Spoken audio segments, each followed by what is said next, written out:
A WWII pilot vanished in 1943, swallowed by a storm over the Alps, and for 80 years, no one found a trace. Then, in the summer of 2023, hikers uncovered his wreckage frozen into a melting glacier, with his skeletal remains still strapped into the cockpit. But what should have been a tragic closure ignited a deeper mystery. Because beneath the pilot's seat, investigators found documents marked Top Secret, Operation Murmur. He wasn't flying a weather mission. He was transporting something that never officially existed, and someone ensured he never returned. Now, with a hidden bullet wound, a forged flight plan, and a living war criminal still in hiding, one terrifying question remains. What else has the ice been hiding for 80 years? The Italian Alps shimmer like polished steel in the pre-dawn light of November 12, 1943. A thin layer of frost coats the runway at the Allied airfield outside Milan, crackling under the boots of ground crew members as they scurry between aircraft. Their breath comes out in white puffs against the pink-tinged sky. Lieutenant Thomas Harlan stands beside his P-38 Lightning, methodically working his fingers into leather flight gloves that have grown stiff from the cold. At 22, his face still carries traces of the Nebraska farm boy he'd been just 18 months ago, but his eyes hold the weighted gaze of someone who's seen too much, too fast. "Hey, Golden Boy," calls out Sergeant Mike Patterson, using the nickname that had stuck after Harlan's recent decoration. "Bet you can't wait to get back to those cornfields, huh?" Patterson's voice carries across the tarmac as he approaches, coffee mug steaming in his hand. Harlan manages a tight smile. 3 more weeks. He doesn't mention the sealed envelope tucked inside his flight jacket, the one marked "Confidential" in bold red letters. Colonel Kessler had handed it to him personally last night, with explicit instructions not to open it until reaching altitude. Weather reconnaissance, right? Patterson takes a sip of coffee. Milk run.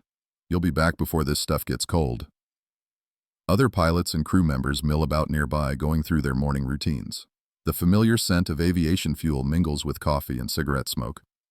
Technical Sergeant Willis, the head mechanic, appears from behind the P-38's tail section. "She's all set, Lieutenant," Willis says, wiping his hands on a rag. "Full tanks, oil pressure's good. Watch that number 2 engine on startup, though. She's running a little rough in this cold." Harlan nods, running a gloved hand along the aircraft's aluminum skin. Ice crystals have formed along the wing edges, catching the growing dawn light like diamond dust. He's flown this particular P-38 dozens of times, knows every quirk and rattle.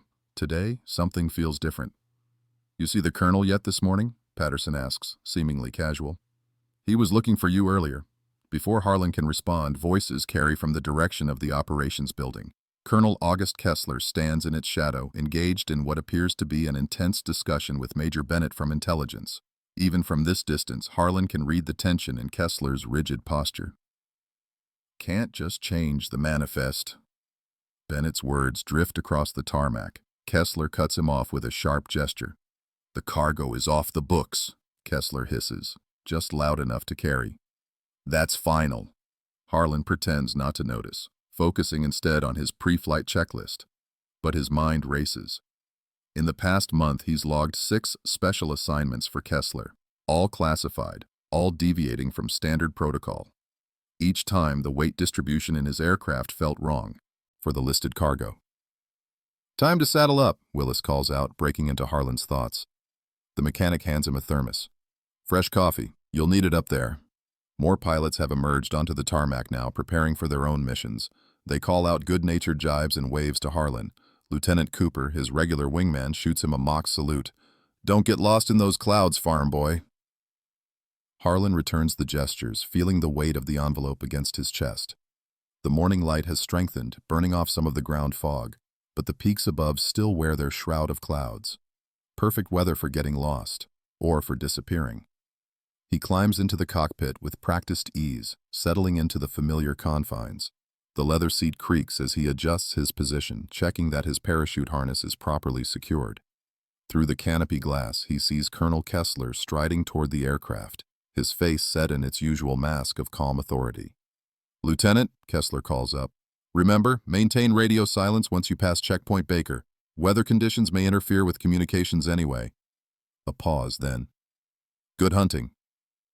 The choice of words sends a chill through Harlan that has nothing to do with the morning frost. He's never heard Kessler use that phrase before. But the colonel has already turned away, walking back toward the operations building with measured steps. The P-38's engines cough to life, black smoke curling from the exhaust before settling into a smooth idle. Willis gives a final thumbs up from below. Harlan goes through his startup sequence, watching the gauges settle into their normal ranges. The number 2 engine does indeed run rough for a few moments before smoothing out. "Tower, this is Lightning 3-7, ready for taxi," Harlan says into his oxygen mask microphone. The radio crackles with acknowledgement. As he guides the aircraft toward the runway, early sunlight gleams off the frost-covered wings. His squad mates' voices fade into the background roar of the engines.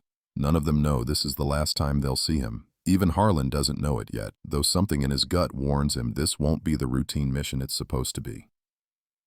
The runway stretches ahead, still partly shrouded in morning mist. Harlan advances the throttles, feeling the P-38 surge forward as it builds speed. The frost-covered grass beside the runway blurs into a white streak. The wheels leave the ground with their familiar slight bump, and the aircraft rises into the crystalline morning air. Banking north, Harlan watches the airfield shrink below him. The Alps rear up ahead, their peaks catching the full glory of sunrise. He levels off at 10,000 feet, settling in for what should be a 3-hour reconnaissance flight. The radio crackles to life. "Lightning 3-7, new heading." It's Kessler's voice, not the usual tower controller. "Alter course north toward the Bernina. Range.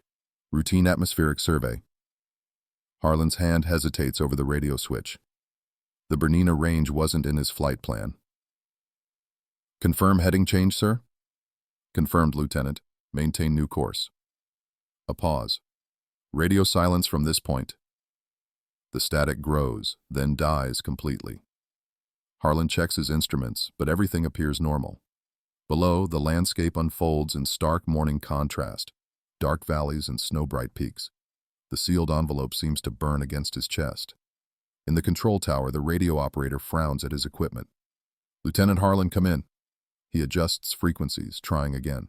"Lightning 3-7, radio check." Only wind answers, whistling through the antenna arrays outside. The P-38's radar signature continues north, growing fainter with each sweep until it vanishes completely into the mountain's electronic shadow. The afternoon sun hangs low over the Milan airfield, casting long shadows across the tarmac. In the ready room, pilots and ground crew gather around the crackling radio, their coffee cups long since emptied. Lieutenant Cooper paces near the window, checking his watch for the dozenth time. "He should have been back 2 hours ago," Cooper says, his voice tight. "Even with weather delays, he had enough fuel for 6 hours. Max." Sergeant Patterson stands at the radio desk, one hand pressed to his headset. "Tower's got nothing. Last contact was at 0930, just after he changed course." He adjusts a dial, but only static fills the room. Through the window, the Alps loom purple against the darkening sky. Red warning lights begin blinking on along the runway, marking the approach of sunset. The temperature has dropped steadily all afternoon, and frost is already forming on the parked aircraft outside. Technical Sergeant Willis enters, stamping snow from his boots. "Pressure's dropping fast. Storm front moving in from the north." He pulls off his gloves, his weathered face creased with concern. "Any word?" Before anyone can answer, Colonel August Kessler appears in the doorway. Unlike the others, who show clear signs of stress, the intelligence officer appears almost serene. His uniform is perfectly pressed, his posture relaxed as he surveys the room. "Stand down, gentlemen," Kessler announces, his accent giving his words a clipped precision. "Weather interference likely forced Lieutenant Harlan to divert. He'll radio when conditions permit." Cooper turns from the window. "Sir, with respect, his fuel wouldn't last." "I'm well aware of the P-38's range, Lieutenant." Kessler's tone remains measured, but something cold flashes in his eyes. "The weather office reports severe turbulence along his route. Standard procedure is to maintain radio silence and find safe harbor." The men exchange glances. They all know standard procedure, and this isn't it. But Kessler's presence seems to fill the room, making further protest impossible. "We'll reassess at first light," Kessler continues. "For now, return to your quarters. That's an order." One by one, the men file out. Patterson lingers at the radio, but a sharp look from Kessler sends him following the others. Soon, only Willis remains, methodically cleaning tools that don't need cleaning. Something else, Sergeant? Kessler asks. Willis straightens slowly. No, sir. Just that #2 engine was running rough this morning. If he had to fight weather. Your maintenance record is exemplary, Sergeant. I'm sure the aircraft was in perfect condition. Kessler's smile doesn't reach his eyes. Dismissed. Outside, the wind has picked up, driving loose snow across the tarmac. The men trudge toward their barracks, heads down against the cold. In their shared quarters, Sergeant Everett Owens sits on his bunk staring at the empty cot across from his where Harlan should be. Something about the scene strikes him as wrong. The bed is made with Harlan's usual military precision, but one corner of the blanket hangs slightly askew. Owens crosses to it, tugging the fabric straight. A piece of paper flutters to the floor. His hands shake slightly as he unfolds it. The message is written in Harlan's neat hand. If something happens, tell her to look under the picture frame. Owens glances around the empty barracks, then moves to Harlan's footlocker. The frame sits on top, holding a photograph he's seen before. A dark-haired woman in a nurse's uniform, smiling at the camera. Clara Rossi, the Italian nurse from the base hospital. Harlan had been spending more and more time there lately, though he never spoke about it. Carefully, Owens removes the back of the frame. Behind the photograph, folded tightly, is a sheet of paper covered in numbers. Coordinates, he realizes, but not in any format he recognizes. Below them, a hastily sketched map shows what might be mountain peaks, with X's marked at 3 points. The barracks door creaks. Owens quickly replaces the frame, slipping both notes into his shirt pocket. Patterson enters, shaking snow from his jacket. Kessler's acting strange, Patterson says, dropping onto his bunk. Like he expected this. Owens says nothing, feeling the weight of the papers against his chest. Outside, the wind howls louder, rattling the windows.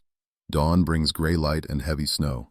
2 P-38s idle on the runway, their pilots hunched in their cockpits as ground crews finish final checks. The search pattern has already been plotted, expanding circles covering the most likely routes Harlan might have taken. Colonel Kessler stands in the tower, watching through binoculars as the aircraft take off.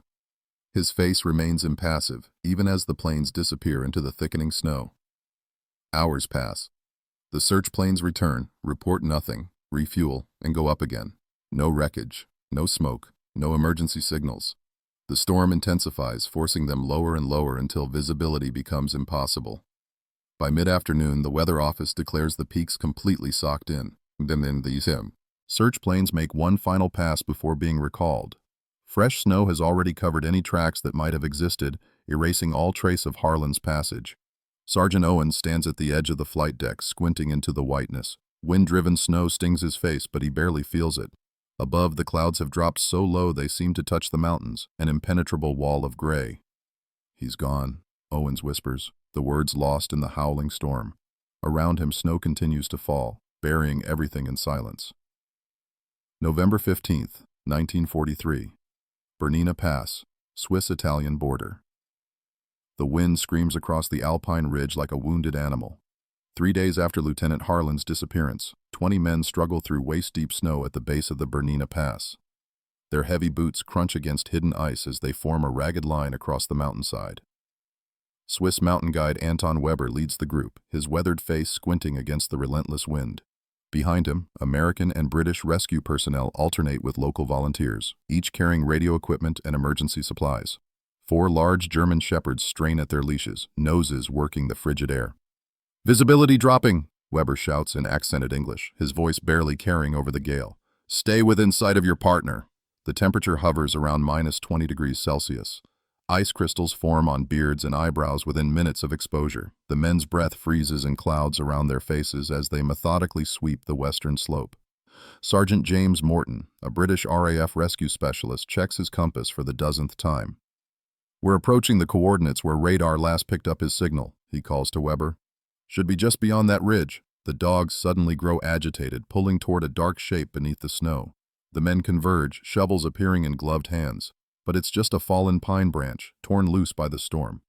False alarms have become routine over the past 3 days. In the valley below, more teams spread out across likely crash zones. The Swiss military has committed 24 men and several aircraft to the search, though the weather keeps planes grounded more often than not. The Americans have sent specialists from bases in Italy and France, along with whatever equipment they can spare from the war effort. Around midday, one of the dogs uncovers something promising. A torn piece of paper protruding from a snowdrift. Morton carefully extracts it using tongs, revealing a fragment of what appears to be a military flight map.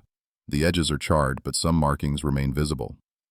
"Get Colonel Kessler up here," Morton orders into his radio. "We've found documentation." The colonel arrives an hour later, moving with surprising agility through the deep snow despite his age. His face remains impassive as he examines the map fragment through a magnifying glass. "Appears to be standard issue," he pronounces. But the burning suggests perhaps Lieutenant Harlan attempted to destroy sensitive materials before impact. He carefully places the fragment in an evidence bag. "Carry on with the search pattern." As Kessler turns to leave, an elderly local man approaches Weber, speaking rapidly in Italian. Weber translates for the others. He says his grandson heard something strange the morning of the storm. An aircraft engine very low, followed by what sounded like a gunshot. "A gunshot?" Morton frowns. "How could anyone tell in weather like this?" The old man gestures emphatically, continuing in Italian. "He insists," Weber translates. "Says it was too sharp to be thunder, too loud for ice cracking, coming from high in the pass." Kessler waves dismissively. "Mountain acoustics play tricks. Ice breaking in these temperatures can sound like artillery fire. Note it in the log, but don't waste resources investigating unlikely scenarios." The search continues for 2 weeks. Teams probe every accessible crevasse and gully, but find no trace of wreckage or remains. The weather grows steadily worse as winter deepens its grip on the Alps. Every day brings fresh snow, erasing whatever signs might have existed. Finally, on November 26th, Colonel Kessler calls the team leaders together in the temporary command post, a requisitioned ski lodge at the base of the pass. "Gentlemen," he begins, standing before a map marked with their search patterns, "we've covered over 200 square kilometers of extremely challenging terrain. We've employed every available resource and technology. At this point, we must accept that Lieutenant Harlan's aircraft is beyond recovery." Morton starts to object, but Kessler raises a hand. "The weather is deteriorating. Continuing puts more lives at risk. I'm suspending operations effective immediately." The announcement sends a ripple of muttered protests through the room, but no one directly challenges the colonel's authority.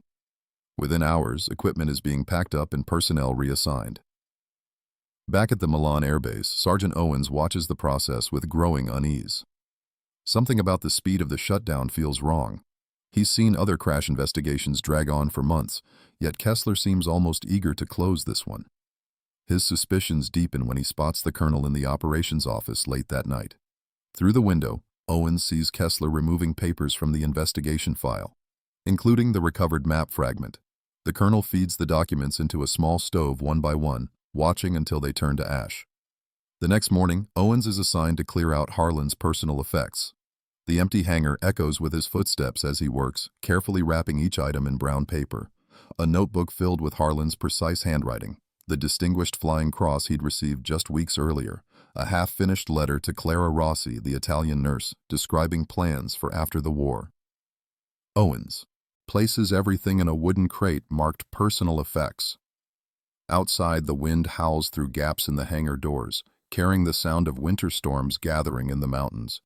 He pauses, holding the unfinished letter, remembering Harlan's final words to him. "Something's not right here, Ev. Keep your eyes open." The emptiness of the hangar seems to press in around him as he seals the crate, knowing these fragments are all that remain of his friend, unless the mountains someday choose to give up their secrets. The ward at Ospedale Maggiore smells of iodine and fear. Clara Rossi moves between rows of wounded soldiers, changing bandages and checking temperatures with mechanical precision. Her dark hair is pulled back beneath her white cap, her movements efficient but gentle. 3 weeks have passed since Thomas vanished, and still she watches the door whenever footsteps approach. December sunlight filters weakly through the hospital's tall windows, casting long shadows across the tile floor. The ward buzzes with the usual sounds: groaning patients, squeaking cartwheels, nurses calling to each other in rapid Italian. Clara checks her watch, 2:15 p.m. The afternoon mail delivery should arrive any minute. "Signorina Rossi." A young orderly appears at her elbow, waving a telegram. "From the American base." Clara's hands shake so badly she nearly drops the envelope. She steps into an alcove between beds, pressing her back against the cool stone wall. The paper is thin, official-looking, stamped with the U.S. War Department seal. She unfolds it slowly, her eyes scanning the typed words. Regret to inform you. Lieutenant Thomas Harlan missing in action. Stop. Extensive search conducted, no remains recovered. Stop. Presumed dead in service of country. Stop. Deepest condolences. Stop. The telegram slips from her fingers, floating to the floor like a dead leaf. A rushing sound fills her ears, drowning out the ward's noise. She presses her palms flat against the wall to steady herself. No, she whispers. No, I don't accept this. That evening, after her shift ends, Clara walks the 3 kilometers to the American Air Base. The guards at the gate eye her Red Cross identification carefully before waving her through. She's been here dozens of times before, coordinating medical supplies and transfers. But tonight feels different. The shadows longer, the men's faces more guarded. I need to speak with someone about Lieutenant Harlan, she tells the clerk at the administration building. Her English is careful, practiced. I'm sorry, miss, that case is closed. You received the official notification? Please, I was... She hesitates, then forges ahead. I was his fiancée. The clerk's expression softens slightly. Wait here. Minutes pass. Clara stands rigid in the sparse office, studying a wall map of northern Italy. She traces the line of the Alps with her eyes, wondering which peak holds Thomas's secrets. Miss Rossi? She turns to find Sergeant Everett Owens in the doorway. She recognizes him from Thomas's descriptions, the perpetual squint, the hands that never quite come clean of engine grease. His eyes dart to the corners of the room before he speaks. Not here, he says quietly. Meet me at Cafe Milano in an hour. The back table. The cafe is nearly empty when Clara arrives, Milan's evening curfew keeping most civilians home. A few German officers occupy a corner table, paying her no attention as she slides into the shadows at the rear. Owens appears minutes later, ordering coffee in broken Italian before sitting across from her. I shouldn't be telling you this, he begins, voice barely above a whisper. But Tom, he left something. The night before his last flight. Clara leans forward, her coffee untouched. What? Coordinates, strange ones. He hid them behind your photograph, along with a note saying if anything happened. Owens glances toward the German officers. He wanted you to know. Show me.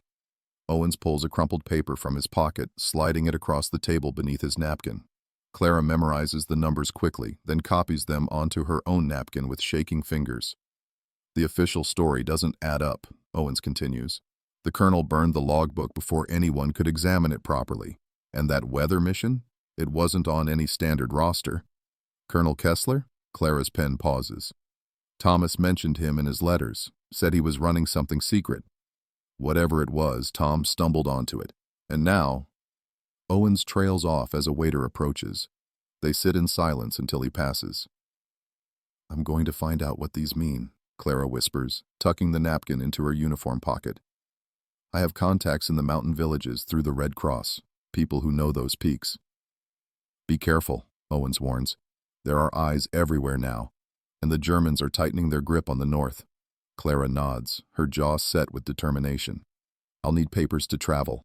Medical credentials. Already arranged, Owens says. Tom, he had friends here. Your transfer orders to the Red Cross station in Tirana will come through tomorrow. It's as close to the search area as we could manage. They finish their coffee in silence. Outside, the evening air carries the smell of snow from the mountains. Clara walks quickly through darkening streets, her medical satchel clutched close. Inside, beneath bandages and morphine vials, she's already hidden the napkin with its precious numbers. The next week passes in a blur of preparation. Clara works her hospital shifts, packs her few belongings, and memorizes her cover story. The transfer papers arrive as promised, legitimate Red Cross documents authorized by the hospital administration. No one questions why a nurse would request reassignment to a remote mountain clinic. On a cold morning in early December, Clara boards the medical convoy at Milan Central Station.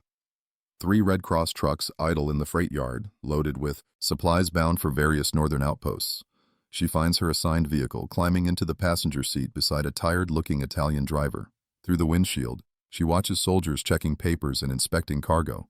Her hand strays to the medical satchel in her lap, feeling the secret hidden within. She studied maps of the Bernina region every night, memorizing valleys and passes, matching them to Thomas's coordinates. As the convoy prepares to depart, Clara pulls his photograph from her breast pocket. Thomas stands beside his plane, smiling that crooked smile she'd fallen in love with. She traces his face with one finger, remembering their last conversation in the hospital courtyard. "I'll be back before Christmas," he'd promised. "We'll celebrate together." Movement catches her eye. On the platform, a man in a dark military coat watches the convoy intently. She recognizes him as Kessler's adjutant. She's seen him at the base before. Their eyes meet briefly before he turns away, speaking into a radio handset. The convoy's horn sounds. Engines rumble to life. Clara tucks the photograph away as they pull out of the station, heading north toward the waiting mountains. Behind them, Milan's towers fade into the morning haze. Ahead, the Alps rise like a wall of white against the sky, holding their secrets in frozen silence. The last thing Clara sees as they turn onto the northern road is the adjutant, still watching from the platform. His dark figure grows smaller in the side mirror until it disappears altogether, swallowed by the city's winter shadows. The mountain village of Bormio hunkers beneath heavy December clouds, its stone buildings dusted with fresh snow. Clara steps down from the Red Cross truck, thanking the driver who'd brought her the final stretch from Tirano. Her boots crunch on frozen gravel as she takes in her surroundings. Ancient church spires, smoking chimneys, and beyond them all, the towering Alps. The local Red Cross station operates from a converted schoolhouse near the town square. Inside, Clara finds organized chaos. Supplies being sorted, nurses tending to civilians and soldiers alike. The coordinator, an elderly nun named Sister Maria, shows her to a small room above the clinic. "The villagers will talk to you," Sister Maria says in Italian, helping Clara unpack her medical supplies. "They trust the Red Cross more than the military now. Perhaps you'll hear things others cannot." Clara nods, understanding the hidden meaning. In these border towns, information flows like water under ice, invisible but constant. That evening, she makes her way to the village tavern, where wood smoke and conversation mingle in the rafters. She orders soup, listening to the mix of Italian and German around her. At the bar, two old men argue about something they'd seen weeks ago. "3 planes, I tell you," one insists in dialect. "Flying low through the pass just before the storm." "Bah, your eyes are as cloudy as the weather, Giorgio," his companion scoffs. "It was military business, nothing more." Clara moves closer, pretending to warm herself by the fire. The first man, Giorgio, continues his story. "And what about the lights? Those strange flashes in the sky that night? My grandson Marco saw them too, up in the high pastures with the sheep. The boy, that little shepherd who's always wandering where he shouldn't. He knows every trail in these mountains. And he says..." They fall silent as a German patrol enters the tavern, stamping snow from their boots. Clara returns to her table, but her mind is already working. A shepherd boy who saw something, someone who knows the paths. The next morning, she finds Marco easily enough, a sharp-eyed child of 12 or 13 tending his grandfather's flock on the lower slopes.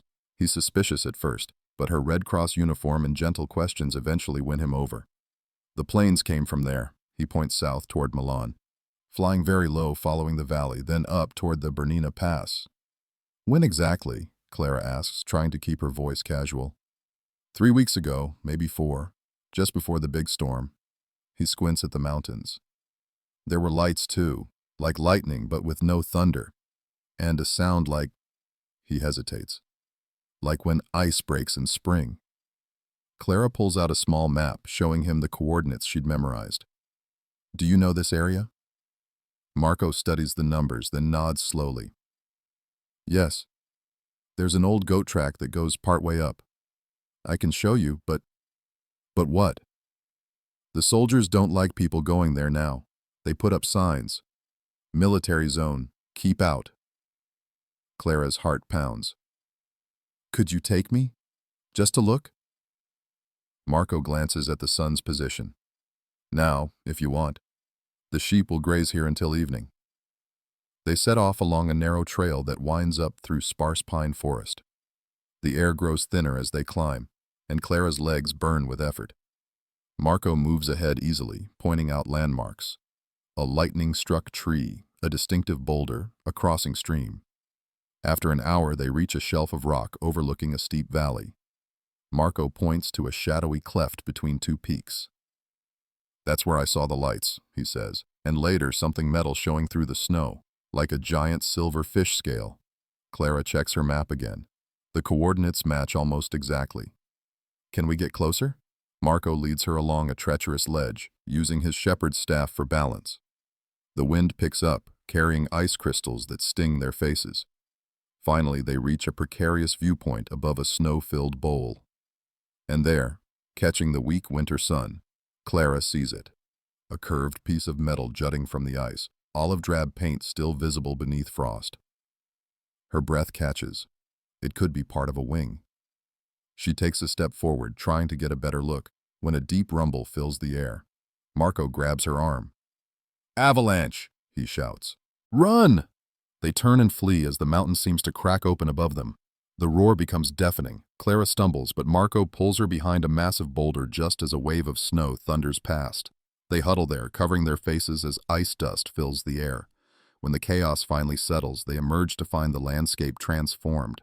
Where the metal fragment had been, there is now only a smooth field of fresh snow, meters deep. "We must go," Marco says urgently. "More could fall." The descent is harried, both of them jumping at every sound. By the time they reach the village, darkness is falling. Clara gives Marco some chocolate from her Red Cross supplies, making him promise to tell no one where they'd been. That evening, she makes her way to the Allied outpost, a requisitioned villa on the edge of town. The duty officer, a tired-looking lieutenant, barely glances up from his paperwork as she reports what she's found. "That area was already searched," he says flatly. "Cleared by command weeks ago. Nothing there." "But I saw—" "Miss," he cuts her off. "That zone is restricted now. Military orders. I suggest you focus on your medical duties and leave the rest to us." Clara opens her mouth to argue, then sees something in his eyes. Not dismissal, but warning. She thinks of Kessler's adjutant at the train station, of burned logbooks and suspicious crashes. Back in her room above the clinic, Clara lights a single candle and begins to write. She describes everything: the coordinates, the metal fragment, Marco's story of planes and mysterious lights. Her pen moves quickly across the paper, getting it all down while the details are fresh. "Dear Sergeant Owens, I found something today. Something they don't want found. I believe Thomas was right about Kessler, about all of it." She writes until her hand cramps, filling 4 pages with observations and suspicions. Finally, she seals the letter in a Red Cross envelope, addressing it to the base in Milan. The post office is nearly closed when she arrives, but the old postmaster lets her in. She watches as he weighs the letter and reaches for his postmark stamp. The heavy metal clicks against the envelope. December 14th, 1943. But as Clara turns to leave, she doesn't see what happens next. The postmaster glances furtively around, then slides her letter into a separate bin marked "Undeliverable" in both German and Italian. The envelope disappears among others like it, secrets sinking into silence. Outside, snow begins to fall again, erasing footprints and hiding traces of those who venture too close to truth. The drone's whine echoes off ancient rock faces as it glides over the Bernina Pass. Behind the controls, Maya Chen adjusts the camera settings, capturing the stark beauty of retreating ice. Beside her, Alex and Sophie Porter share a thermos of coffee, their breath visible in the thin mountain air. "How's that looking?" Maya calls over her shoulder, professional camera equipment hanging from her neck. The YouTube channel Climate Chronicles logo is emblazoned on their matching weatherproof jackets. Sophie peers at the tablet displaying the drone feed. "Perfect. The contrast between last year's glacier line and today's is incredible." She marks coordinates on their digital map. 300 meters of retreat in just 18 months. Alex, her husband and the channel's main host, scribbles notes. "This'll make a compelling opener for the documentary. History melts. What the Alps are losing." He pauses, frowning at the screen. "Wait, Maya, can you bring the drone back to that southeastern face?" Maya adjusts the controls and the aircraft pivots smoothly. The camera focuses on a shadowy depression where the ice has recently pulled away from the mountain. "There's something reflecting light down there," Alex points. "Metal, maybe?" Sophie zooms the tablet image. "Could be old climbing gear. These passes have seen a lot of traffic over the centuries." They carefully pick their way across the unstable terrain, testing each step. The glacier's surface is a maze of cracks and meltwater streams. What was once solid ice is now a treacherous patchwork of slush and exposed rock. Maya reaches the reflection first. "Guys, Her voice carries a strange note. This isn't climbing gear. Protruding from the dirty ice is a curved piece of metal nearly 6 feet long. Olive drab paint peels from its surface, revealing aluminum beneath. Numbers and letters, faded but distinct, mark the side. USAF 43. World War II, Alex breathes, running his gloved hand along the edge. This is part of an American warplane. Sophie's already pulling up historical records on her tablet. The U.S. Army Air Forces ran missions through these passes. Supply runs mostly, but also reconnaissance. She looks up at the towering peaks. Perfect place to hide something, or lose it. They spend the next hour carefully clearing ice and snow from around the fragment. More of the wing emerges, twisted but largely intact. The cold has preserved it like a time capsule. We should notify authorities, Maya says, photographing every angle. There could be more wreckage, maybe even... She doesn't finish the thought, but they all know what she means. These mountains hold many secrets, not all of them fully at rest. The sun dips behind the western peaks, painting the glacier in deep blues and purples.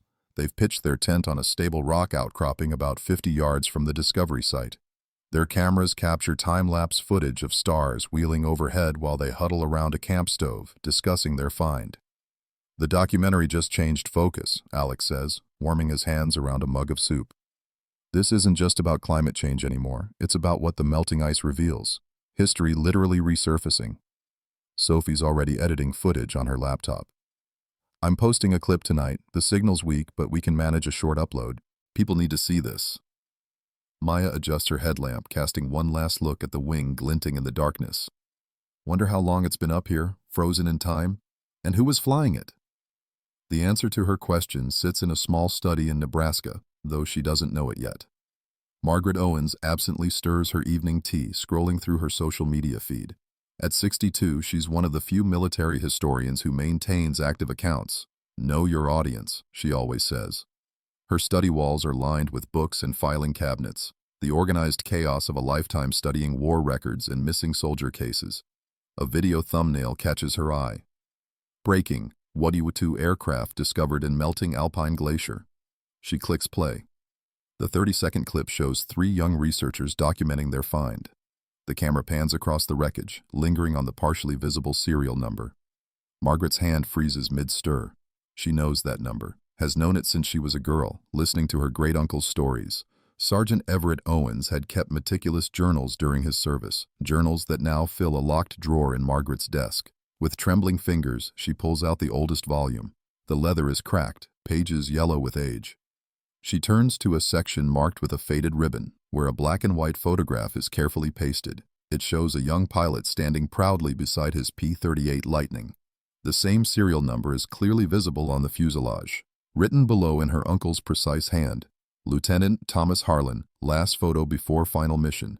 Something wasn't right about that flight. Margaret runs her finger across the handwritten words. For decades, she's researched disappearances like Harlan's. Soldiers who vanished into the fog of war, leaving families with nothing but questions.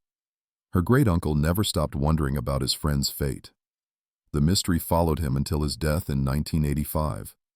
She opens her laptop and begins typing rapidly, cross-referencing the glacier's coordinates with her uncle's wartime maps. The location matches perfectly with the flight path he'd traced so many times, trying to understand where things went wrong. Her eyes return to the journal entry. Sergeant Owens had written about Harlan's concerns in the days before his disappearance. Cryptic notes about classified cargo, about Colonel Kessler's secret operations. The young lieutenant had suspected something darker than routine reconnaissance. Now, after 80 years, the truth is emerging from the ice. Margaret touches the photograph gently, remembering how her uncle would stare at it during long evenings, nursing a bourbon and muttering about documents that didn't add up. She can almost hear his voice. That boy knew something, Maggie. Something they didn't want found. The worn journal lies open on her desk, its pages holding 8 decades of questions. In the growing darkness of her study, Margaret whispers, words that feel like both an ending and a beginning. They found him. The words hang in the air, heavy with promise and dread. Outside her window, a summer storm gathers, but Margaret doesn't notice. Her attention remains fixed on the young face in the photograph, a face that may finally have a story to tell. The Bell 429 helicopter descends through thin mountain air, rotors thundering against ancient stone. Its white and red livery marks it as part of the Swiss Alpine Rescue Service. Below, three orange-jacketed figures, Maya, Alex, and Sophie, wave from beside their camp, their tent now dwarfed by the gathering crowd of emergency vehicles and personnel at the glacier's edge. The helicopter touches down on a hastily prepared landing zone, disgorging a team of forensic specialists in blue coveralls.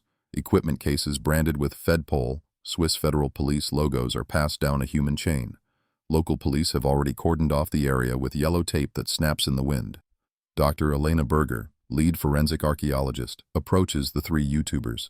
Her accent is crisp, professional. "You did exactly right, calling us immediately. We'll need detailed statements about how you found the wreckage and any photographs you took before our arrival." Maya hands over her camera's memory card. Everything's there, including drone footage of the initial discovery. "The site is now restricted," Dr. Berger continues. "We'll arrange transport down the mountain for you shortly. This has become an active recovery operation." As if to emphasize her point, a second helicopter appears, carrying specialized excavation equipment. The massive Swiss Air Force Super Puma hovers overhead, lowering thick cables to the waiting ground crew.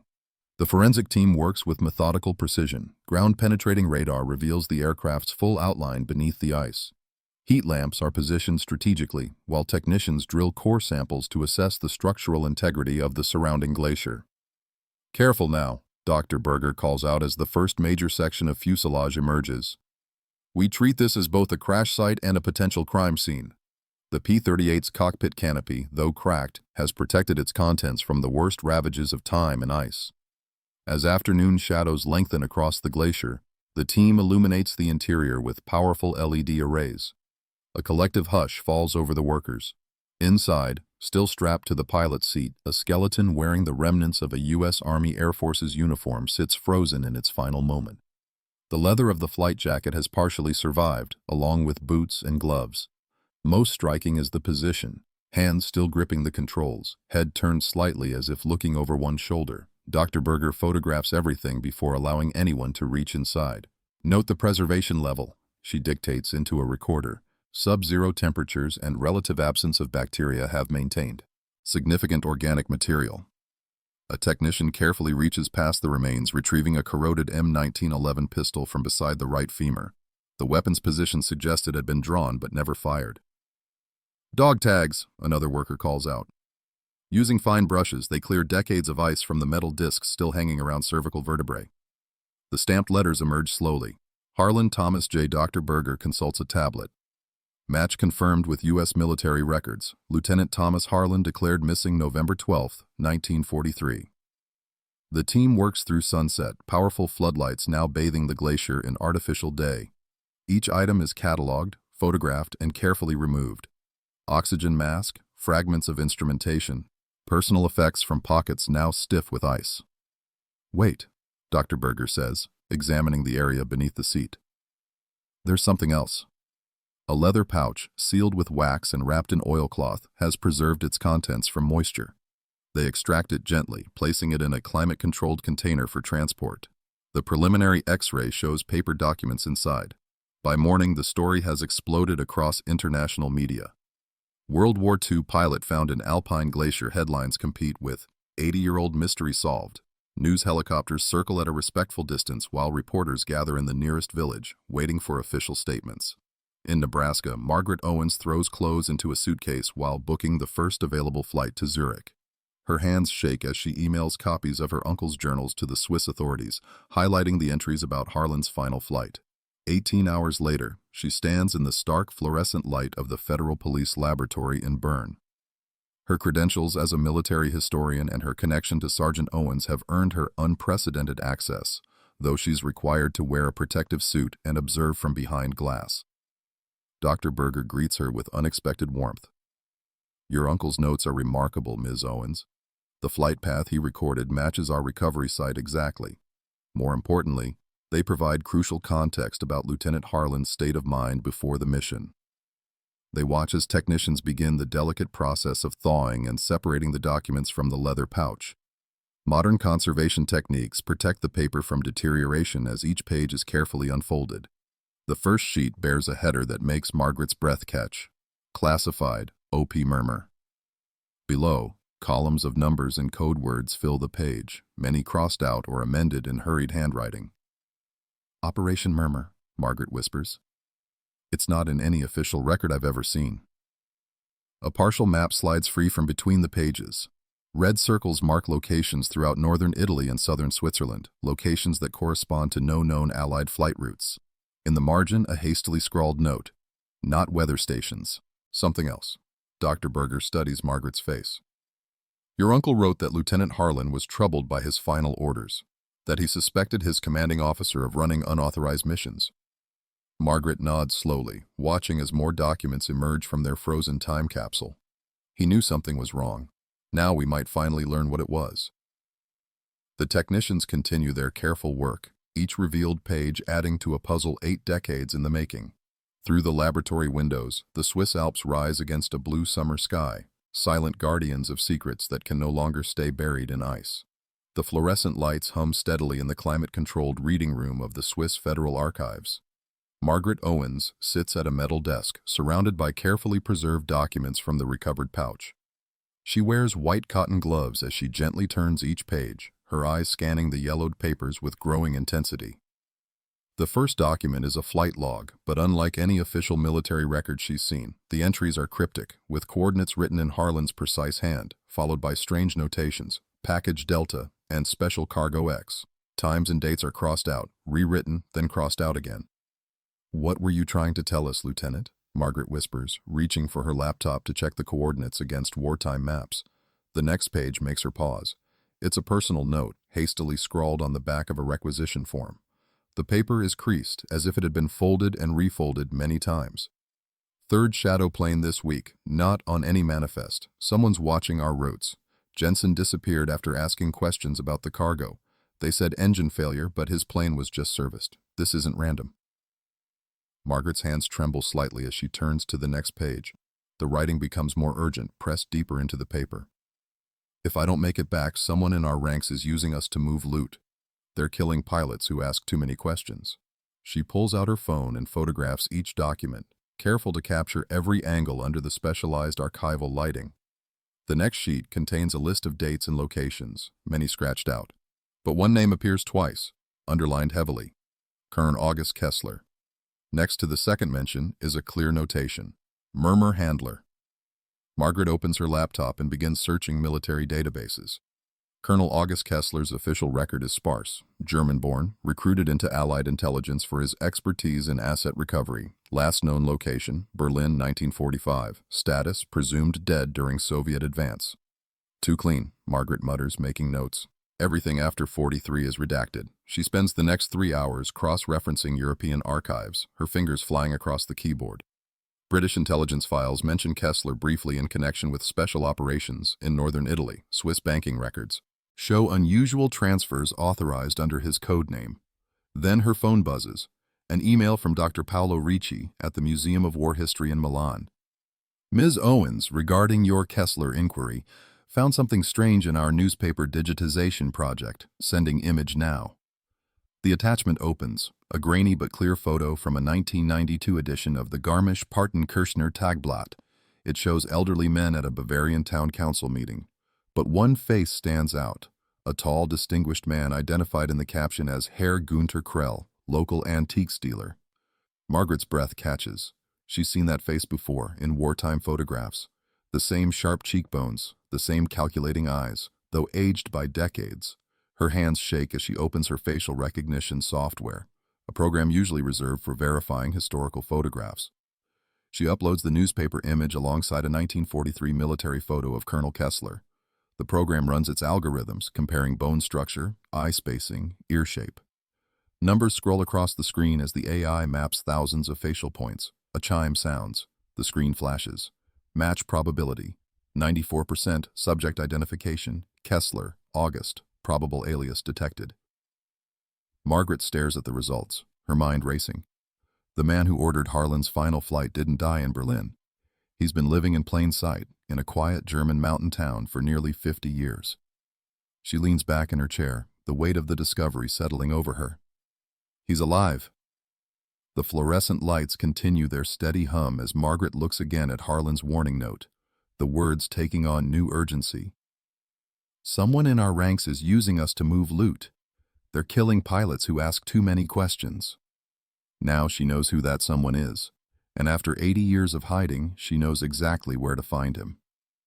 The mountain air bites sharp and clean as Margaret steps off the regional train at Garmisch-Partenkirchen station. Scattered snowflakes drift between restored Bavarian facades painted with folkloric scenes, their colors muted under heavy winter clouds. Beyond the town, jagged alpine peaks pierce a steel-gray sky, their slopes dotted with old military installations now softened by decades of snow and pine growth. She adjusts her laptop bag, containing carefully forged credentials identifying her as Dr. Margaret Walsh, researching a book on alpine military history. The weight of her real identity and her true purpose seems to press against her shoulder blades. Following directions from her phone, Margaret winds through narrow streets where modern ski shops sit alongside buildings that survived the war. Every few blocks, brass stolperstein, stumbling stones, mark where Jewish families once lived before deportation. The town wears its history like layers of winter clothes, some visible, some hidden beneath. The address she seeks lies at the edge of town, where well-maintained homes give way to denser forest. Number Musis 47. Waldstrasse is a modest two-story chalet, its dark timber walls nearly invisible among thick stands of pine. A neat gravel path leads to the front door, bordered by dormant flower beds covered in frost. Nothing about it suggests the home of a man who orchestrated wartime murders. Margaret rings the bell, her rehearsed German introduction ready. After a long moment, the door opens to reveal a thin woman in her 50s wearing medical scrubs beneath a cardigan. Ja? The woman's eyes narrow slightly. Guten Tag, I'm Dr. Walsh from the University of Michigan. Margaret switches to English, noting how the nurse's posture changes, less defensive at the sound of an American accent. I'm researching alpine military installations for a book. I understand Herr Krell has lived in the area since the Reconstruction period. The nurse, who introduces herself only as Petra, hesitates before inviting Margaret inside. The home's interior is meticulously clean but sparse, with few personal touches.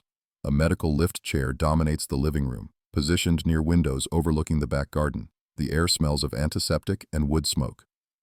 Herr Krell is resting now, Petra says, her English precise but heavily accented. He takes visitors only in the afternoons, and only briefly. His health, you understand. Of course. Margaret glances at framed photographs on the mantel, all relatively recent, showing an elderly man at community functions. Nothing from before 1960. I can come back. What time would be best? Tomorrow, perhaps. 3 o'clock. Petra moves toward the door, clearly eager to end the conversation. He enjoys speaking of the old days but tires quickly. As Margaret turns to leave, she notices a shadow passing behind frosted glass. A wheelchair silhouette moving away from the hall. Someone has been listening. She spends the afternoon walking the property's perimeter, photographing the layout with her phone. Behind the house stands a converted garden shed, its windows covered by heavy curtains. Petra makes several trips there throughout the day, carrying boxes and returning empty-handed. At midnight, after the nurse leaves and the house goes dark, Margaret approaches the shed. The lock is new, but simple. It takes her less than a minute to pick it using skills learned from her father, a former locksmith. The door opens silently on well-oiled hinges. Inside, motion sensor lights flicker on, revealing organized rows of storage containers. Margaret pulls on latex gloves and begins examining their contents. Most hold mundane items, old clothes, books, household goods, but in the back corner she finds what she's looking for. A wooden crate contains military memorabilia, medals in velvet boxes, insignia patches, documentation in both German and English. Beneath these lies a leather gun case. Margaret's hands shake slightly as she opens it. The Luger is immaculately preserved, its blued steel still gleaming. She compares it to crime. Scene photos on her phone, the same model found frozen in Harlan's cockpit, down to the serial number range.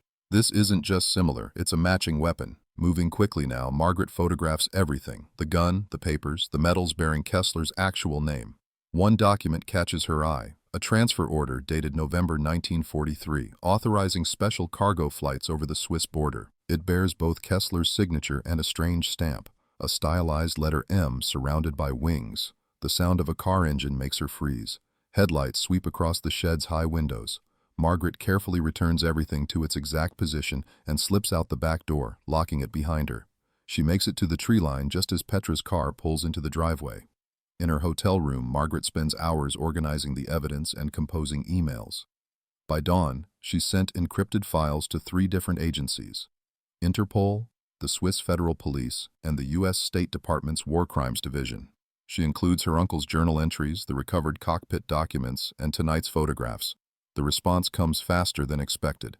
At 9:47 a.m., her phone rings, a Swiss number. Ms. Owens, this is Inspector Weber, Interpol Cold Cases Division. Are you still in Garmisch-Partenkirchen? Yes. Stay there. Do not approach the subject again. A team is en route. Events move with startling efficiency after that. By noon, unmarked vehicles begin arriving, Swiss and German plates, positions carefully coordinated. Margaret watches from a cafe across the street as plainclothes officers establish a perimeter. At 2:15 p.m., they move in. There's no drama, no shouting. Just calm professionals showing papers to a protesting Petra. Medical personnel enter first to ensure the subject's safety. Minutes later, they wheel him out. Gunter Krell, Colonel August Kessler, sits wrapped in blankets, his thin frame dwarfed by the wheelchair. Age has stripped away his imposing presence, leaving behind a fragile shell with clouded eyes. But his posture remains military straight, his expression composed. Margaret steps forward, unable to help herself. This man ordered her uncle's friend to his death, then lived decades in peaceful obscurity while others carried the weight of his crimes. Kessler's head turns at the sound of her footsteps. Though his eyes can barely see, they fix on her with unsettling accuracy. "You must be Owens's girl," he says in perfect English, his voice surprisingly strong. "I knew someone would come eventually, but you have no idea what he was carrying that day." His thin lips curve slightly. "Harlan wasn't a hero. He was a traitor to the pact." The words hit Margaret like ice water. Before she can respond, officers guide Kessler's wheelchair into a waiting medical transport. She watches them drive away, his last statement echoing in her mind, raising more questions than answers. The interrogation room at the Bavarian State Police. Headquarters in Munich maintains a precise temperature of 68 degrees Fahrenheit, but to Margaret, watching through one-way glass, it feels much colder. Gunter Krell, Colonel August Kessler, sits in his wheelchair at a steel table, thin hands folded in his lap, milky eyes fixed on some middle distance. He hasn't spoken in 4 hours. 3 different investigators have tried questioning him. Each time, Kessler responds only with slow blinks and measured breathing. His lawyer, a sharp-featured woman in her 40s, sits beside him taking meticulous notes, though there's nothing yet to record. "He's waiting for something," Margaret murmurs to Inspector Weber, who stands next to her behind the glass. The Swiss investigator nods, checking his watch. "The evidence files are being brought up now. Let's see how he reacts to physical proof." 2 officers enter carrying sealed evidence boxes. They lay out items one by one. The recovered documents from Harlan's cockpit, autopsy photos showing the bullet wound, Margaret's uncle's journal, and finally, sealed in plastic, the weathered folder stamped Operation Murmur. Kessler's head turns slightly at the sound of papers being spread across the table. His nostrils flare as if catching a scent from the past. "The paper is original," he says suddenly, his accent barely detectable after decades in Bavaria. "I can smell the sizing they used in '43. War-grade pulp, American manufacture." His blind eyes seem to track the folder's location with unsettling accuracy. "May I?" The lead investigator places the sealed document in Kessler's hands. His fingers trace the edges with practiced familiarity. "You recognize this, Herr Krell?" the investigator asks. "Or should I say, Colonel Kessler?" A thin smile crosses Kessler's face. "Names are like clothes. You wear what suits the season." He taps the folder. "This, though, this never changes. The truth stays frozen, waiting to surface." "Tell us about Operation Murmur," the investigator prompts. "Pour me some water first. My throat isn't what it used to be." After taking a careful sip, Kessler settles back in his chair. It began in 1942. The Nazis were losing their grip on Italy, scrambling to move their stolen treasures north. Art, gold, documents, things that could buy favor or freedom when the Reich fell. The Allies knew this, but officially stopping these transports would mean acknowledging we knew about the theft. Diplomatic nightmare. He pauses, head cocked as if listening to distant echoes. So we created Murmur. Young pilots, clean records, flying weather reconnaissance. Perfect cover for intercepting shipments. We'd redirect the cargo, log it as atmospheric equipment, store it in secure facilities. Some went to Allied intelligence, some to private collectors who funded the operation. Everyone got their share. And Lieutenant Harlan? Margaret can't help interjecting from behind the glass. Weber shoots her a warning look, but Kessler smiles again. Ah yes, your uncle's friend, too clever for his own good, that one. Started noticing patterns, flight paths that made no sense for weather tracking, weight discrepancies in his logs. He kept a private journal, very thorough. Kessler's fingers drum against the table. Then he found the manifest list, names, dates, values, evidence that would have exposed everything. The investigator slides forward autopsy photos from the glacier recovery. Tell us what happened on November 12, 1943. Simple enough. I ordered Lieutenant James Carson to follow Harlan's flight path at high altitude. Carson was reliable, understood the bigger picture. When Harlan reached the predetermined coordinates over Bernina Pass, Carson dropped to firing position. One burst through the cockpit, clean, quick. The storm covered the crash site perfectly. Behind the glass, Margaret presses her hand against the cold surface, steadying herself. The casual way Kessler describes murder makes her stomach turn. We have ballistics evidence now, the investigator continues. Shell casings found in the wreckage. American ammunition. Of course. We couldn't risk German rounds being found if anything went wrong. Every detail had to support the official story. Pilot error in bad weather. Kessler shifts in his wheelchair. The real genius was in the paperwork. Every flight logged properly, every order technically correct, just incomplete. The perfect gray space between truth and lies. How many others? The investigator's voice is carefully neutral. How many pilots disappeared under similar circumstances? You think Harlan was the only one? Kessler laughs softly. Murmur ran for 3 years. Use your imagination. The questioning continues for hours. Kessler describes elaborate networks of corrupt officials, secret storage facilities, private collectors who still possess looted art. He names dates, locations, account numbers. His memory razor sharp despite his age. In Switzerland, forensics teams at the crash site confirm everything. The bullet's trajectory matches fire from above and behind, exactly where Carson's plane would have been. Metal fragments in the cockpit match American .50 caliber rounds. Even the weather records support Kessler's account of using the storm as cover. Margaret watches it all unfold with a growing sense of horror. Each revelation adds new layers to a conspiracy far larger than she'd imagined. This wasn't just one corrupt officer acting alone. This was systematic, sanctioned at the highest levels. Finally, as evening shadows lengthen outside, medical staff arrive to return Kessler to his secure facility. As they wheel him toward the door, he suddenly turns his head toward the one-way glass. "Ms. Owens," he calls out, somehow knowing exactly where she stands. "Your uncle's friend died trying to expose something he didn't fully understand. The same something that kept me safe all these years. Remember that." 2 officers guide his wheelchair into the hallway. Margaret steps out to watch him go, her legs unsteady. Kessler's head turns slightly as she approaches. "And you think I was the only one?" he murmurs, thin lips curved in a knowing smile. The words echo off sterile walls as they wheel him away. Margaret stands frozen in the corridor, the full weight of realization settling over her. Kessler wasn't a rogue officer who needed hiding. He was just one visible piece of something much larger, something that still lurked in the shadows of power, something that had protected him for almost 80 years. She watches until the wheelchair disappears around a corner, leaving only the antiseptic smell of the hallway and the sound of distant doors closing. The fluorescent lights in the Swiss Federal Archives sub-basement cast a harsh glow across steel shelving units that stretch into shadow. Margaret's footsteps echo against concrete as Dr. Helena Weber, the chief archivist, leads her through a maze of climate-controlled storage rooms. Their breath forms small clouds in the 55-degree air. Most of these records were sealed in 1946, Dr. Weber explains, her keys jingling as she unlocks a heavy security door. When the Allied forces withdrew, certain sensitive materials were transferred here through diplomatic channels, neutral ground, you understand. They pass rows of identical metal shelving before stopping at Section 47B. Dr. Weber consults a tablet. The Interpol warrant specified materials related to Operation Murmur.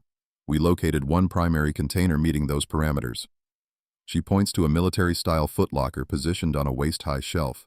Two archive assistants wearing cotton gloves carefully lift down the container. Its olive-drab paint is faded but still visible beneath decades of dust. Stenciled on the lid in block letters. Murmur debris, 1946. Transferred via diplomatic envelope. Margaret's heart pounds as they place it on a steel examination table. Dr. Weber hands her a pair of archival gloves. Standard preservation protocols apply. No removing items from the room. Everything must be photographed in place before handling. The lid creaks open on brass hinges. Inside, manila folders and leather-bound ledgers are stacked in neat rows, separated by acid-free paper. The musty smell of old documents fills the air. "I'll give you some privacy," Dr. Weber says. "The security camera will record everything for chain of evidence. Call if you need assistance." Her footsteps fade into silence. Margaret's hands tremble slightly as she lifts out the first folder. Its cover sheet is typed on weathered onion skin paper. Operation Murmur. Asset Delivery Logs, 1942-1944. Inside, columns of neat handwriting detail shipment contents, dates, and pilot assignments. Her breath catches as she spots Thomas Harlan's name halfway down a page dated October 1943. Pilot, Lieutenant T. Harlan. Cargo, Package Delta 7, C Manifest B. Status, delivered. A month later, his final. Entry, Pilot, Lieutenant T. Harlan. Cargo, Package Echo 3, priority. Status, terminated. That single word, terminated, stands out in red ink. Similar entries appear throughout the log, always in the same handwriting. Other pilot names are marked the same way: Thompson, Martinez, O'Brien. All terminated. She photographs each page methodically, her camera's soft clicks echoing in the vault. The next folder contains flight manifests with cargo weights and descriptions carefully coded. Agricultural equipment is listed repeatedly, always exactly 400 kilos. Art crates and document cases masked as weather instruments. Beneath the manifests, she finds a thick packet of orders on official Allied command letterhead. Her eyes widen as she reads the authorization signatures. Colonel Kessler's name appears frequently, but always countersigned by senior intelligence officers, American, British, even French resistance contacts. One name appears more than others: General Edwin Blake, Allied Intelligence Command. His elegant signature authorizes transfers, approves pilot assignments, and, Margaret's stomach turns, signs off on status changes for pilots marked terminated.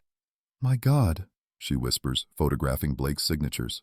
The man went on to become director of the U.S. War Archives after peace was declared. He'd helped shape the official narrative of the Allied occupation, deciding which documents were classified and which became public record. A small red notebook catches her eye, partially hidden beneath other papers. Inside, handwritten entries detail bank accounts, payment schedules, and lists of artwork cross-referenced with private collectors. Millions in assets distributed through Swiss accounts to officials on both sides of the conflict. The evidence is overwhelming. Operation Murmur wasn't a rogue mission run by a corrupt officer. It was a sanctioned program, approved at the highest levels, using young pilots to smuggle Nazi plunder while maintaining plausible deniability. When pilots like Harlan discovered the truth, they were eliminated to protect the operation. For hours, Margaret photographs and takes notes, her hands growing stiff in the cotton gloves. Each new document adds another piece to the puzzle, one that reveals a conspiracy far larger than she'd imagined. Back in her hotel room that evening, she spreads her notes across the desk. Names and connections form a web of complicity spanning decades. Some of the figures are long dead, but others... Her eyes keep returning to General Edwin Blake's name, circled twice in her notebook. Now in his 80s, he still serves on museum boards and historical preservation committees. His reputation is impeccable, the distinguished veteran helping preserve America's wartime heritage. The hotel phone feels heavy in her hand as she punches in the number for his office at the War Archives. Her heart pounds as it rings. "Director Blake's office," a crisp voice answers. Margaret takes a deep breath. "This is Dr. Margaret Owens. I need to speak with the General about Operation Murmur." A long pause follows. Then, "Please hold." Seconds later, a deep voice comes on the line. Dr. Owens, I've been expecting your call. The J. Edgar Hoover building looms against a pearl gray November sky, its brutal concrete architecture a monument to federal power. Margaret adjusts her blazer, clutching her leather briefcase as she passes through security. Her heels click against polished floors, echoing through marble corridors that smell of furniture polish and old paper. A young aide escorts her to the 7th floor, where mahogany doors open into a suite of offices decorated with military photographs and framed medals. General Edwin Blake rises from behind an imposing desk, his movements precise despite his age. He's tall, silver-haired, wearing a perfectly pressed navy suit that speaks of old-school military precision. Dr. Owens. His handshake is firm, calculated. Please, have a seat. Margaret settles into a leather chair, noting how Blake positions himself to face the window, morning light at his back. It's an interrogator's trick, keeping his face in shadow while studying hers in full light. I appreciate you seeing me on short notice, General. Given recent developments in Switzerland, I assumed we'd be having this conversation. His voice carries the measured calm of someone who's navigated decades of classified briefings. You've been quite thorough in your investigation. Margaret opens her briefcase, removing a thick manila folder. I have evidence that Operation Murmur wasn't just Colonel Kessler's private smuggling operation. It was sanctioned at the highest levels of Allied command. She lays out documents one by one, cargo manifests, pilot logs, banking records. Blake doesn't look down at them, keeping his pale blue eyes fixed on her face. Lieutenant Harlan discovered what he was really transporting, Margaret continues. Art, gold, classified documents, all being moved through unofficial channels. When he threatened to expose it, someone ordered him killed. We found the bullet holes in his aircraft. The entry angle proves he was shot down by another Allied plane. Blake remains motionless, his expression unchanged. Margaret pulls out her final piece of evidence, a transcript of Kessler's confession. Colonel Kessler confirmed everything. He named names, General, including yours. A long silence fills the room. Outside, traffic hums 17 stories below. Finally, Blake reaches for a crystal tumbler of water, taking a careful sip. You're assuming, he says quietly, that because something appears morally questionable in hindsight, it must have been wrong at the time. He stands, moving to a wall of photographs. One shows him as a young officer standing beside Eisenhower in liberated Paris. By late 1943, we knew the war's outcome was inevitable, but we also knew something else was coming, a new kind of conflict. The Soviets were already positioning themselves, preparing to grab whatever they could from the Reich's collapse. He turns back to Margaret. Operation Murmur wasn't about profit or greed. It was about leverage, insurance. We needed certain assets, art, documents, gold, moved quietly to Western control. Items that could be used as diplomatic bargaining chips during the occupation and beyond. You used young pilots as unwitting smugglers, Margaret says, and killed them when they figured it out. We offered most of them a choice. Good pay, guaranteed safety, a chance to serve their country in a different way. Blake's voice hardened slightly. Lieutenant Harlan was the only one who rejected the arrangement. He became a security risk. So you had him murdered. We had him contained. Blake returns to his desk. War creates necessary evils, Dr. Owens. The Cold War began before World War II ended. Every advantage mattered. The art and gold we secured helped rebuild Western Europe. The intelligence we gathered helped contain Soviet expansion. Millions of lives were ultimately saved by maintaining that balance of power. Margaret leans forward. And the families of those pilots? The people who spent decades wondering what happened to their loved ones. What about their lives? Acceptable losses, measured against the greater good. Blake's tone is almost gentle. This isn't about justice anymore. Most of the people involved are dead. The rest are protected by diplomatic immunity, classified records, statute of limitations. You'd need to dismantle 50 years of international agreements to even begin prosecution. He slides her documents back across the desk. You'd only shatter what's already cracked. And no one wants to re-break history. The truth deserves to be known, Margaret insists. The truth? Blake smiles thinly. The truth is that history is built on necessary compromises. Operation Murmur helped secure the peace we've enjoyed for 70 years. Would exposing it now serve any purpose beyond satisfying your own moral outrage? Margaret's phone buzzes in her pocket. A Swiss number. She ignores it, holding Blake's gaze. Lieutenant Harlan deserved better than being murdered for having a conscience. Perhaps. Blake's eyes drift to the window. But he died serving his country whether he knew it or not. Sometimes that's all we can ask of good men. Margaret gathers her documents, anger and frustration tight in her chest. As she reaches the door, Blake speaks again. The files you found in Switzerland, they only show what we wanted preserved. The real operation was much larger. Some secrets should stay buried, Dr. Owens. For everyone's sake. She steps into the hallway, her hands shaking slightly as she pulls out her buzzing phone. A text message glows on the screen. Swiss Federal Prosecutor's Office here, ready to file war crime charges based on new evidence. Need your testimony. Also, Kessler requesting to speak again. Says he'll only talk to you.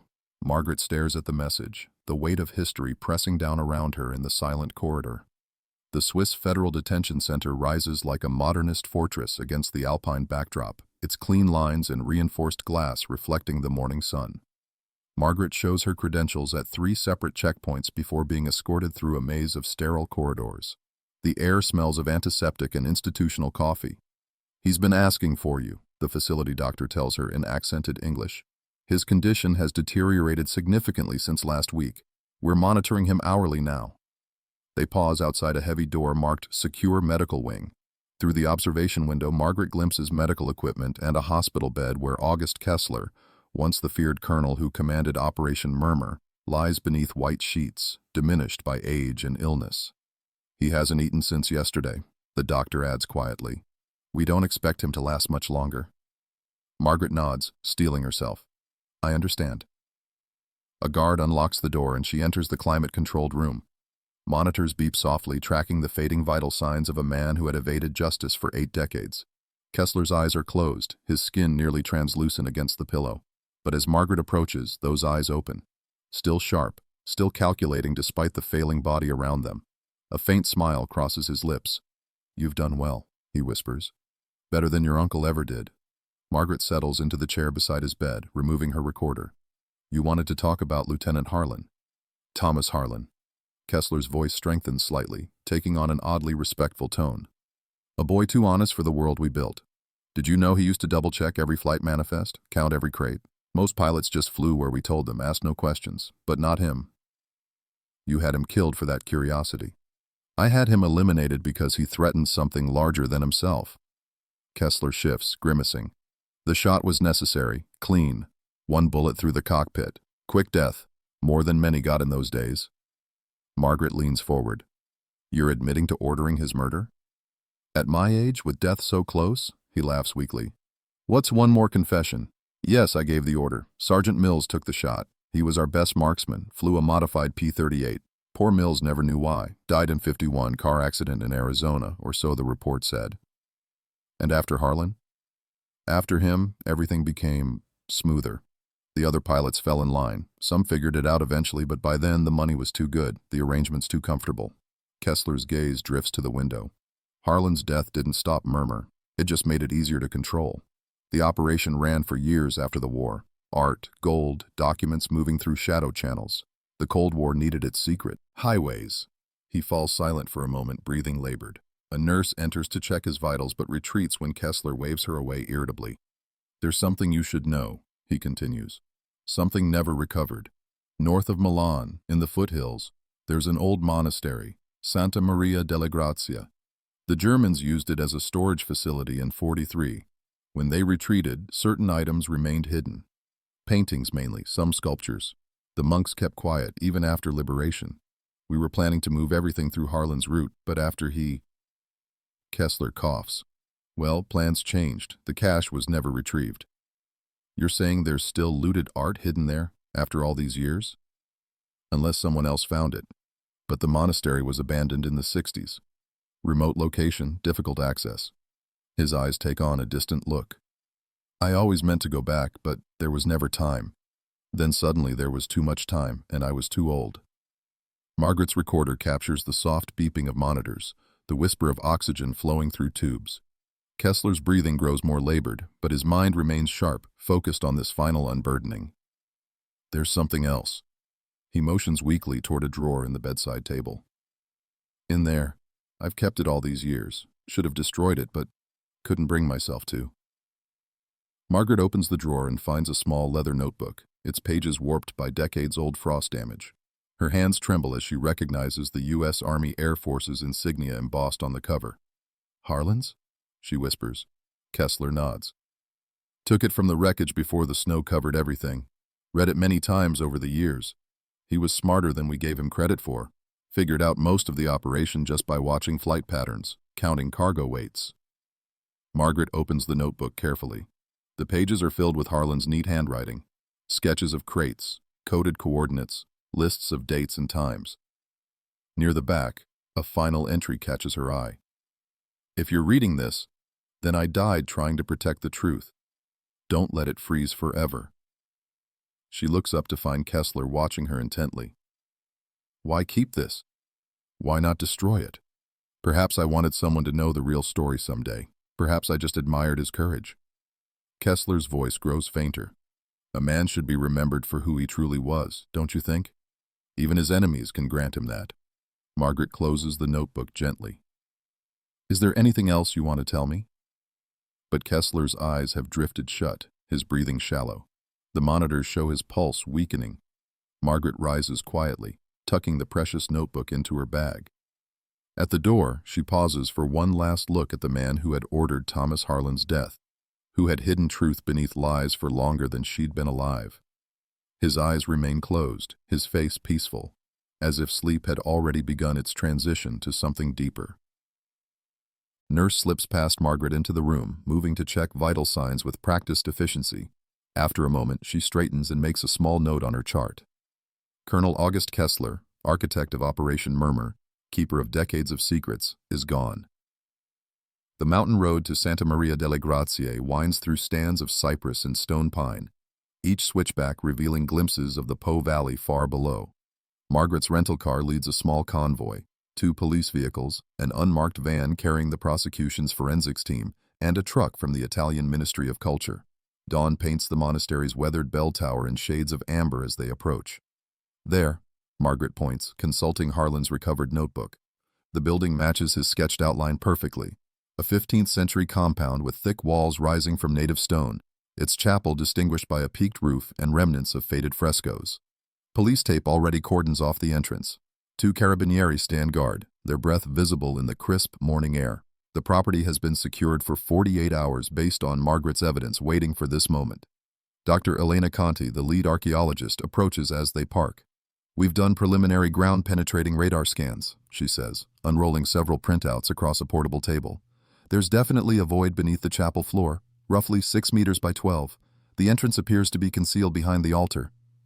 Margaret studies the grainy images, thinking of Harlan's final flight path, how it had led him directly over this remote spot before veering toward its tragic end in the high Alps.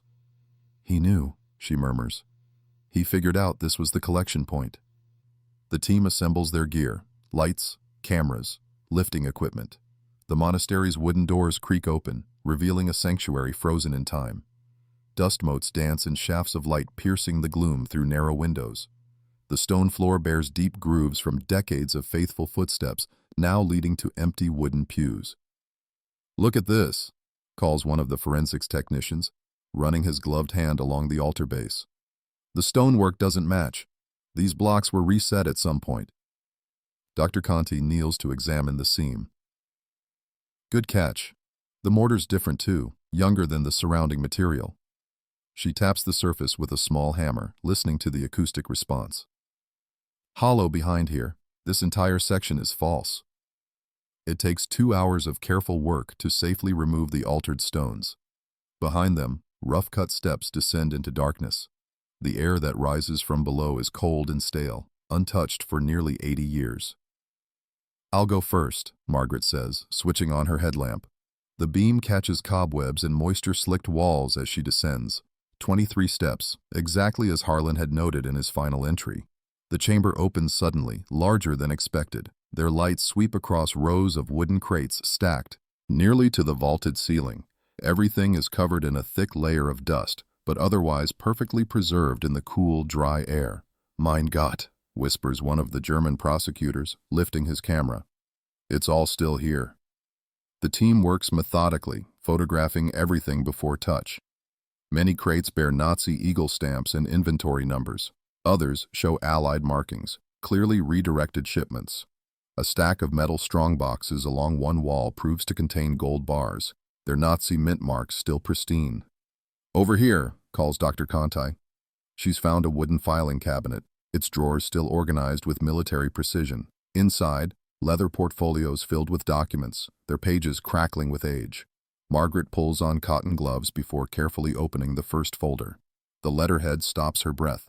Operation Murmur, Asset Deployment Protocol.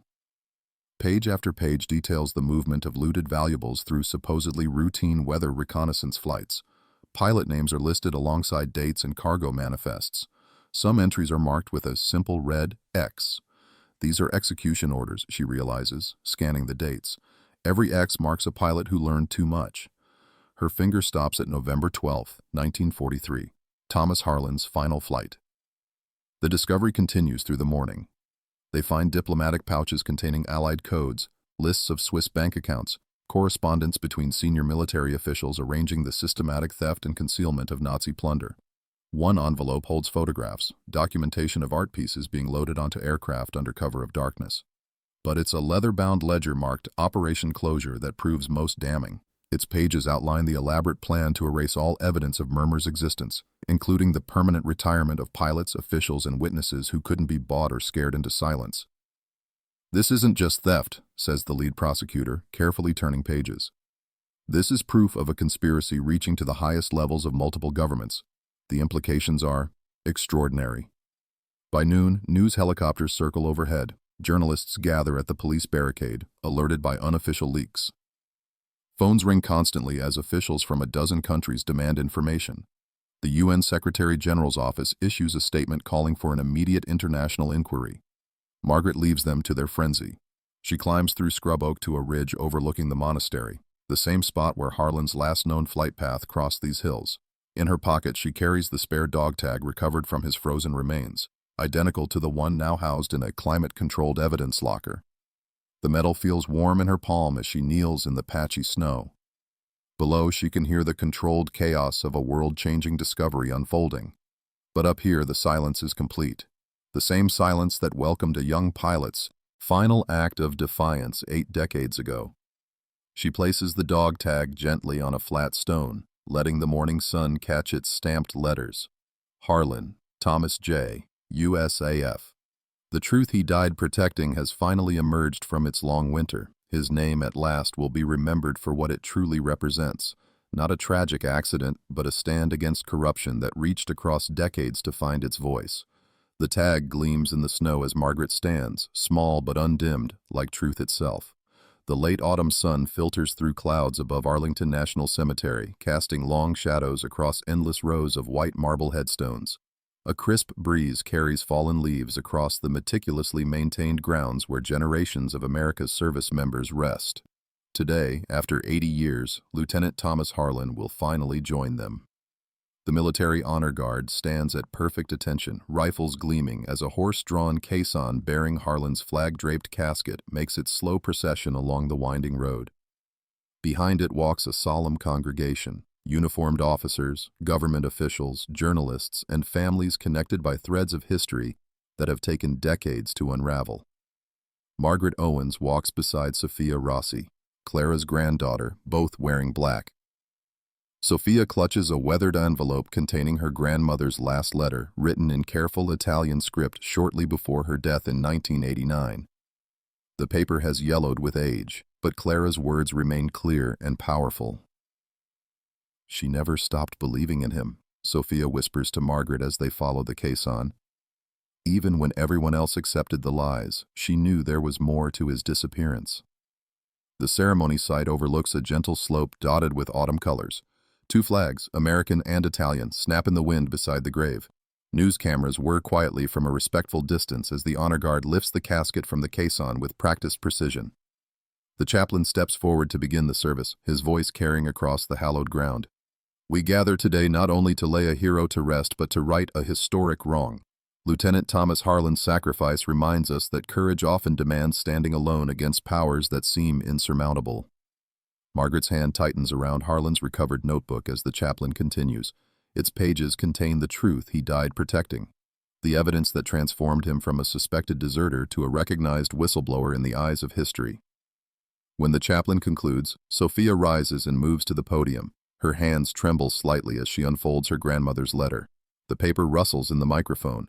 "My dearest Thomas," she begins, Clara's words flowing through her granddaughter's voice. "As I write this, I am old, and the war that took you from us is long past. But I have never forgotten what you tried to do, nor the price you paid for your conscience. You saw something terrible happening. Powerful men using their authority to steal and kill with impunity. When you refused to stay silent, they silenced you instead." Sophia pauses, collecting herself before continuing. "I searched for you in those mountains until they forced me to stop. I wrote letters that were never delivered. I spoke to people who turned away in fear. The world wasn't ready to hear the truth then. But I always knew you were a man of honor who chose right over safety, truth over comfort. Time has proven what I always believed. You died trying to stop something terrible when the world wasn't ready to listen." The wind carries Clara's final words across the cemetery. "Rest now, my love. Your story is finally known. The truth you protected has emerged from the ice at last." As Sophia returns to her seat, the honor guard raises their rifles. 3 sharp volleys crack across the autumn air, the age-old tribute to a fallen soldier. A lone bugler plays taps, its mournful notes drifting over the assembled mourners. The flag is lifted from the casket, folded with ceremonial precision into a tight triangle. The commanding officer presents it to Margaret, the closest living relative through her uncle's service with Harlan. She accepts it with trembling hands as cameras click softly in the background. Journalists scribble in notebooks as the casket is lowered. Tomorrow's headlines will tell of vindication, of justice long delayed, but finally served. They'll recount how Operation Murmur's exposure has launched international investigations and forced governments to confront uncomfortable truths about post-war corruption. But here, in this moment, there is only the sound of earth falling on wood and the quiet tears of those who kept faith with memory. After the ceremony, mourners drift away in small groups. Margaret stays behind with Sophia, watching cemetery workers carefully placing the headstone. The simple marble marker bears Harlan's name, rank, and dates, but also an additional line approved by the Department of Defense. He chose truth over silence. "What will you do with his notebook?" Sophia asks softly. Margaret looks down at the worn leather volume. "There's one more place it needs to be." 2 weeks later, Margaret stands alone on the Bernina Pass trail, snow crunching beneath her boots. The path is different now, marked with warning signs about unstable terrain as climate change continues reshaping the alpine landscape. The glacier that preserved Harlan's secret for 8 decades is retreating, its ancient ice giving up more secrets with each passing season. She reaches the spot where those hikers first spotted the aircraft's metal glinting in the sun. The wreckage has long since been removed for analysis, but the site remains powerful, a natural memorial to one man's courage. Light snow falls as Margaret kneels at the glacier's edge. The notebook seems small against the vast white expanse. She places it carefully on a flat rock, letting a few snowflakes settle on its cover. It feels right that Harlan's own words should rest here, where his final flight ended. The evidence he died protecting has served its purpose. The truth is now preserved in public archives and official records, no longer sealed in frost. Rising, Margaret takes one last look at the notebook growing faint under fresh snow. Behind her, the glacier creaks and shifts, the sound of ice still moving, still changing, but no longer hiding its secrets. The past is in motion, but its darkest chapters have finally emerged into light. She turns and begins her descent, leaving Harlan's story where it first emerged from decades of frozen silence. The snow falls steadily now, and the ice continues its ancient song of movement and release. But its power to conceal is broken. The truth, like spring melt water, has found its way to the surface at last.